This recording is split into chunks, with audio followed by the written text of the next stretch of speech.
Kita ingin tahu juga Pak bagaimana arahan dari DPR sebetulnya terkait dengan pengawasan kemudian pembenahan dilakukan kepada regulator tadi, pelaku jasa keuangan untuk bisa meningkatkan kewaspadaan terhadap scam hingga penipuan digital yang saat ini sudah cukup marak meresahkan masyarakat.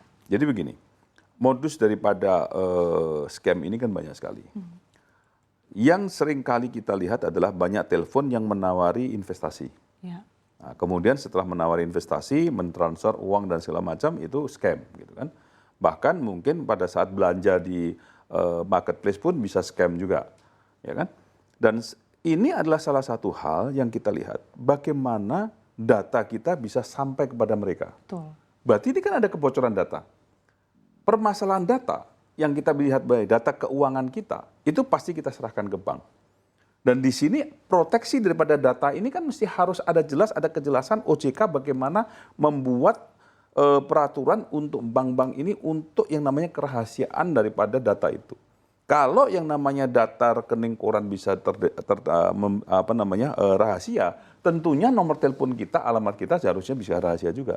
Tetapi seringkali kan jual beli daripada data ini kan bisa terjadi, sehingga dilakukanlah scam itu secara acak siapa di situ dengan mempelajari bagaimana komunikasi daripada si korban ini. Nah ini saya kira kalau sudah bicara mengenai masalah jasa keuangan, bicara jasa keuangan artinya kan yang menyasar adalah orang-orang yang mempunyai pendidikan tinggi. Tidak mungkin petani kemudian ditawari mereka investasi, kan pasti tidak akan merespon itu. Nah inilah salah satunya kenapa evaluasi ini harus dilakukan bukan hanya kepada masalah daripada perbankannya, masalah daripada rekening korannya, tetapi data pribadi dari masing-masing orang ini harus benar-benar tersimpan dengan baik. Kata kuncinya tadi bagaimana pelindungan data pribadi nasabah perbankan. Ini berarti bottleneck-nya di mana nih Pak? Ada hal yang kita melihat begini, bottleneck-nya adalah data ini muncul dulu nih. Kan data ini pasti keluar dulu, baru mereka bisa melakukan scam. Ya. Nah, scamnya ini pengawasan dari Satgas ini. Satgas akan mengatakan bahwa saya hanya melakukan di sini, tetapi bottleneck yang di sini, bagaimana ini apakah ini peran siapa? Peran daripada Satgas ini sampai kepada perlindungan daripada data konsumen atau tidak? Nah, Komdiki melaksanakannya apa? Komdiki dengan melaksanakan otorisasi dengan Face ID dan segala macam itu, artinya apa? Bahwa data yang ini benar-benar tersimpan oleh yang namanya provider. Ini sudah dilakukan. Nah, data yang ini bocornya dari mana? Kan begitu kan? Jadi kan data ini ada dua, data yang dari nomor Komdiki dan data dari bank. Betul. Yang akan bisa bocor untuk dikatakan scam.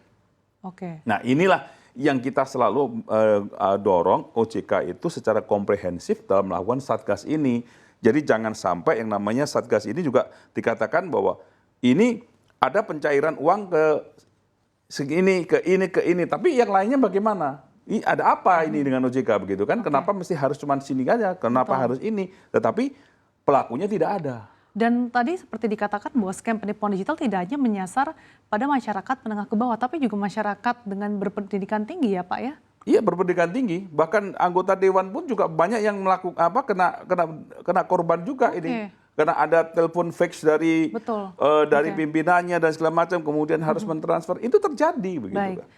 Tadi yang sempat cukup menarik bahwa memang korban dari scam penipuan digital tidak hanya menyasar pada masyarakat menengah ke bawah, kemudian tidak memandang latar belakang pendidikan. Bahkan tadi Anda katakan anggota DPR juga banyak yang kena penipuan digital ya Pak ya.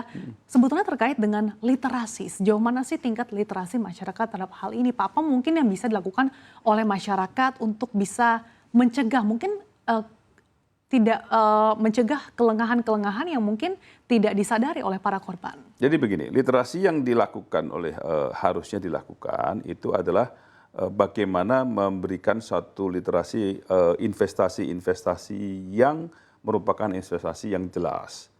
Jadi artinya begini, tidak semua perusahaan bisa tahu-tahu investasi dari mana menelpon ke kita dan segala macam itu. Itu juga salah satu hal yang harus diawasi oleh OJK. Terus kemudian juga kalau kita bicara mengenai masalah personal, kita bicara scam personal yang meminta uang ini kan berbeda nih. Kadang-kadang kan ini memang penipuan, kan? Bukan scam yang memang akan berkala begitu kan dengan dalil investasi begitu kan. Nah, ini kalau dengan dalil investasi artinya kan literasi yang dilakukan adalah bagaimana sistem daripada investasi itu sendiri. Tentunya kita harus melihat pemerintah ini harus mendorong yang namanya mungkin investasi dana reksa. Ya kan, seperti apa sih dana reksa? Jadi jangan menakut-nakuti juga, tapi kita berikan bagaimana investasi itu ke investasi dana reksa, kemudian ke investasi daripada pasar modal. Nah, ini diberikan literasi ini sehingga masyarakat ini yang berpikir bahwa kalau dia mau investasi, ini adalah pemerintah yang memberikan satu ruang daripada investasi itu. Nah, ini yang harus diberikan kepada masyarakat, literasinya adalah bagaimana menginvestasikan uangnya, menginvestasikan dananya yang benar, dan ini adalah merupakan bentuk daripada investasi yang memang sudah jelas. Kalau kita bicara mengenai masalah literasi daripada investasi-investasi yang kita tidak tahu kemudian memberikan satu nilai yang fantastis, ini tentunya sudah mengarah kepada ujungnya diadakan scam. Nah, salah satu yang kita juga lihat di sini bahwa seringkali memang investasi itu akan seakan-akan datangnya bukan dari lembaga keuangan Indonesia. Kadang-kadang kan ini seperti seakan-akan ini dari luar negeri begitu kan. Dan ini yang kemarin di Kamboja itu kan sering seperti itu. Yang seakan-akan mereka bisa menggandakan secepatnya investasi itu dengan investasi di luar negeri begitu. Nah, ini yang memang harus dilakukan literasi bahwa ini tidak benar dengan cara-cara seperti ini. Dan harus logis juga ya Pak? Harus logis juga gitu kan. Nah, kalau dulu kan sudah ada yang namanya money game gitu kan. Kemudian ada lagi yang ponzi itu kan Modusnya berbagai macam. Modus berbagai macam. Nah, itu kan sebenarnya satu hal yang mesti harus masyarakat diberikan literasi bahwa ini loh investasi yang sebenarnya bisa lebih reasonable lah untuk itu. Baik, kita lakukan bersama ya Pak, bahwa pembenahan ini bisa betul-betul dilakukan secara menyeluruh agar ekosistem keuangan bisa semakin kuat dan berkelanjutan. Iya, jadi kita melihatnya begini, kalau saat ini Komdigi sudah melakukan satu pengawasan, saya kira OJK juga harus bisa melakukan pengawasan yang strategis gitu loh, yang komprehensif, yang strategis, jadi tidak acak-acakan begitu loh. Kita harapkan itu karena apa? Karena bagaimanapun juga kita harus melindungi masyarakat kita terhadap masalah scam ini. Baik.